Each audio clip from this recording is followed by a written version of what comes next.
Démosle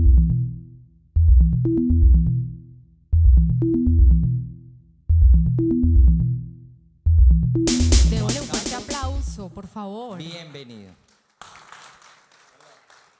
¿Qué más, Juan Carlos? ¿Cómo vas? Hola, buenos días. ¿Cómo estamos? Muy bien. ¿Cómo te Oiga. ha tratado Santa Marta en estos 2 días? No, delicioso. Delicioso. Qué rico poder estar acá con todos ustedes otra vez presencialmente. Después de este año 2020 que nos confinaron, que nos mandaron de pandemia, que mejor dicho, que nos tocó hacer innovación tecnológica a las malas, ¿no? A todos. Así es. Todos desde internet, a través de los computadores. La charla que vimos esta mañana, por ejemplo, de manera totalmente virtual. ¿No se sienten Sí. bien de estar acá otra vez presencialmente? Claro, De sí. poder compartir, de estar juntos acá todos como humanos que somos y no a través de una pantalla, ¿verdad? Maravilloso. Yo creo que es un buen mensaje para decir esto es lo bueno de volver a los congresos. Así que un fuerte aplauso para usted, Juan Carlos, y lo dejo entonces para que compartamos su intervención. Gracias. No sé si ya tenemos la presentación. Sí, perfecto. Entonces me voy a hacer por acá como en la mitad. A mí me toca conversar de un tema que no es agradable, lamentablemente, de un tema que es, pero que tenemos que tener en nuestro día a día. Y tiene que ver con los ciberataques, ¿verdad? ¿Alguno de ustedes ha sido víctima de ciberataque en sus organizaciones? ¿Sí o no? Tranquilos, estamos en confidencialidad, ¿verdad? ¿Han tenido fraudes informáticos en sus organizaciones? Sí, por acá dicen que no. ¿Sí? ¿Han tenido fraudes sus asociados? ¿Sí? ¿Cómo? Cuando la mujer lo atraca a uno. Pero eso no cabe dentro de la categoría de fraude, ¿o sí? Ah, bueno. Resulta, solo les cuento, mientras yo estoy acá compartiendo con ustedes, tengo un equipo de mi compañía atendiendo el incidente de la Universidad Javeriana que pasó esta semana. ¿Sí supieron? ¿Qué pasó? ¿No? Hubo un ataque informático gigantesco. No es la primera vez que sucede este tipo de ataques. ¿Han oído hablar de una cosa que se llama el ransomware? ¿Les suena? ¿Sí? Bueno, ahorita yo les cuento un poquito más de qué se trata todo este asunto. Bueno, ya me hicieron la introducción, pero a mí me gusta presentar este señor que está aquí a mi lado, para quienes de pronto conocen o han oído hablar de la norma ISO 27001. Gracias a él tenemos ISO 27001, ¿no? Él es el convenor del subcomité 27 de ISO, al cual yo tengo el honor de participar en representación del Instituto Latinoamericano de la Calidad para trabajar todas las normas de la serie 27000. A mí me gusta comenzar haciendo un poco de conceptualización, ¿cierto? Porque este tema puede ser tan técnico, puede ser tan denso, pero tenemos que comenzar a entenderlo para poder apropiarlo en nuestras organizaciones. Comencemos por el concepto de seguridad informática, que era el concepto viejísimo, el concepto de hace como 20 años. Todos hablábamos era de seguridad informática. La seguridad de los datos, la seguridad de los computadores, de los elementos de cómputo.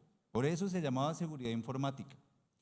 Más o menos como hacia el 2005, cuando sale la primera versión de la ISO 27001 precisamente, el concepto cambia y ya no es seguridad informática, sino que es seguridad de la información.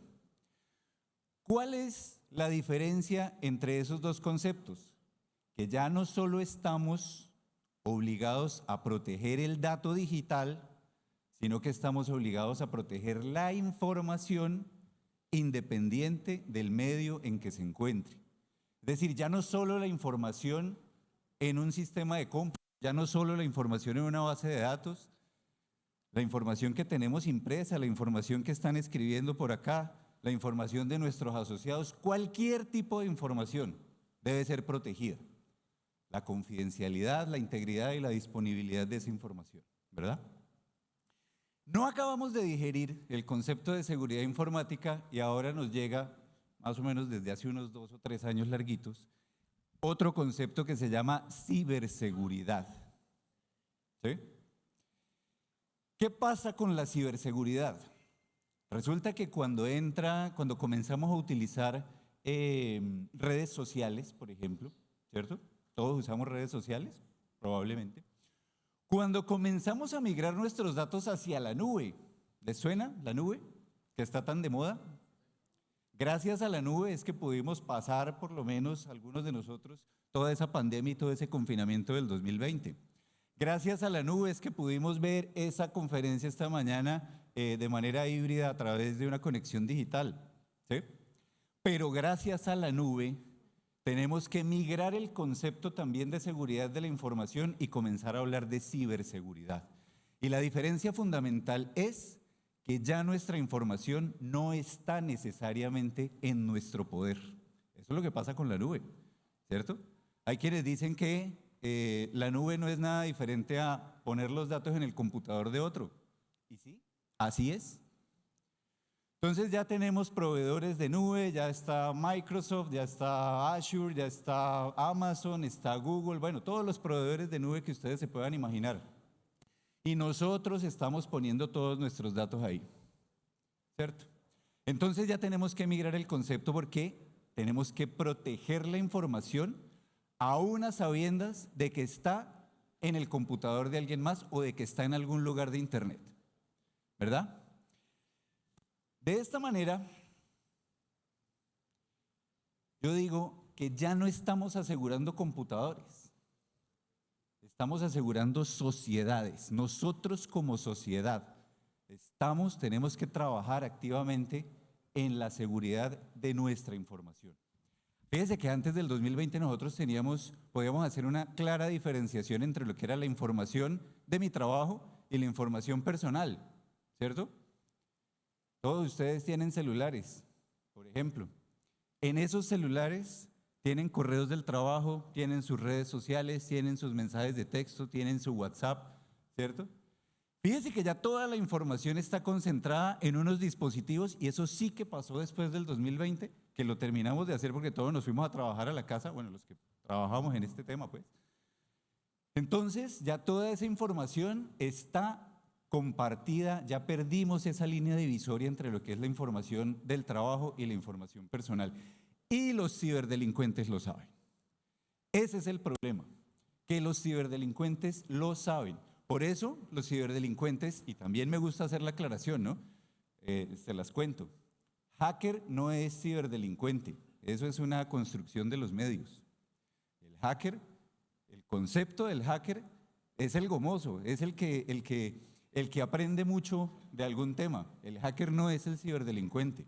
El que utiliza su conocimiento técnico para cometer delitos, eso es un ciberdelincuente. Nosotros tenemos que comenzar a entender desde nuestras organizaciones los tres actores de ciberseguridad: procesos, tecnología y personas. Y en eso quiero enfocar mi charla del día de hoy. Los ciberdelincuentes ya saben que los procesos ISO 27001, PCI, todos los marcos regulatorios, todo lo que tenga que ver con gobierno de seguridad y de datos, eso ya está más que inventado. La tecnología ni les cuento, hoy estamos hablando ya de inteligencia artificial, estamos hablando de blockchain, estamos hablando de machine learning, estamos hablando de un montón de avances tecnológicos, ¿verdad? Entonces la tecnología ya nos dejó botados también. Entonces los ciberdelincuentes están aprovechando de ¿quiénes nos quedamos un poquito más atrás? ¿Quiénes? Nosotros, las personas. Por eso es que a sus mensajes de texto, a sus celulares les llegan mensajes de texto tratando de cometerles fraude, tratando de que entreguen su información, de que entreguen sus contraseñas, porque los ciberdelincuentes lo saben y están atacando a las personas. En eso se ha convertido hoy en día el juego de la ciberseguridad.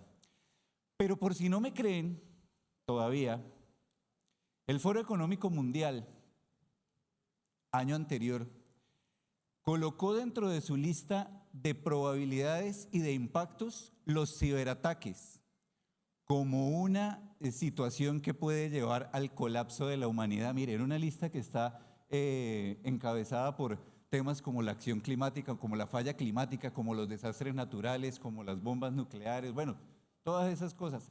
Hoy en día los ciberdelitos y los ciberataques son uno de esos factores que puede llevarnos al colapso como humanidad. Y no lo digo yo, lo dice el Foro Económico Mundial. Entonces tenemos que comenzar a entender de dónde vienen todos estos temas de los ciberataques. Y viene principalmente de dos fuentes que tenemos todos en nuestras organizaciones: fuentes internas y fuentes externas. Las externas son las de menos. Las externas ya sabemos que hay organizaciones cibercriminales que están buscando todo el tiempo tratar de vulnerar nuestros datos y de tratar de vulnerarnos a nosotros mismos como personas, para lograr entrar a la organización o para lograr defraudarnos a nosotros mismos. El verdadero tema está por el lado interno, por lo que hacemos nosotros en nuestras organizaciones, por si tenemos o no tenemos políticas, normas, procedimientos de ciberseguridad, por si tenemos o no tenemos una buena higiene tecnológica. Es decir, yo me he encontrado con situaciones de organizaciones, por ejemplo, que todavía tienen sistemas operativos o trabajan con sistemas operativos totalmente viejos, totalmente desactualizados. Y ese tipo de cosas los ciberdelincuentes las utilizan. Entonces tenemos dos puntos focales: el ámbito organizativo, es decir, cómo me preparo yo como organización para atender situaciones de ciberseguridad, y el ámbito tecnológico, por supuesto. El ámbito tecnológico es qué tan vulnerable soy yo tecnológicamente hablando. Y por aquí tenemos que comenzar a entender de qué se trata todo este tema de la ciberseguridad. ¿Por qué?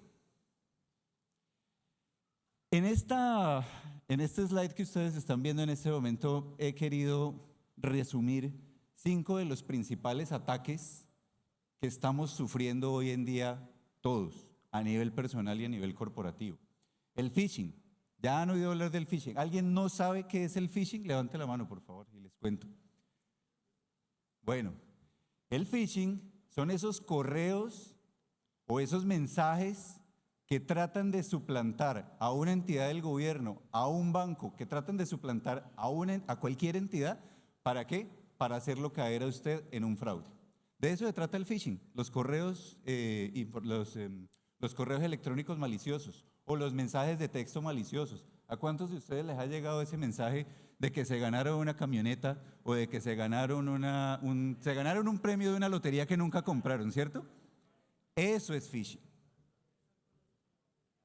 Eso es phishing. ¿Qué pasó?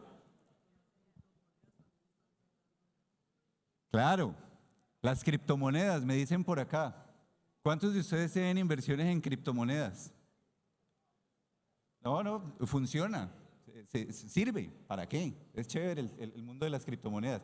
Pero al igual que con el mundo, con el dinero real, con las monedas fiat, con los dolaritos, con los pesitos, pues también cometen fraudes, sobre todo estafas piramidales y cosas así. De eso también se aprovechan, ¿verdad? Mire lo que les decía: seguridad de los servicios remotos y en la nube. Hoy en día, los ciberdelincuentes, los de más alta tecnología, están tratando de vulnerar a las nubes, no a nosotros. Están tratando de vulnerar las nubes de Microsoft, de Google, las diferentes nubes en donde estamos subiendo la información, ¿cierto? Voy para abajo. Aumento de ataques a través de dispositivos móviles.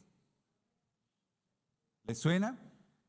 Mire, les voy a poner una situación de la vida real, una situación cotidiana.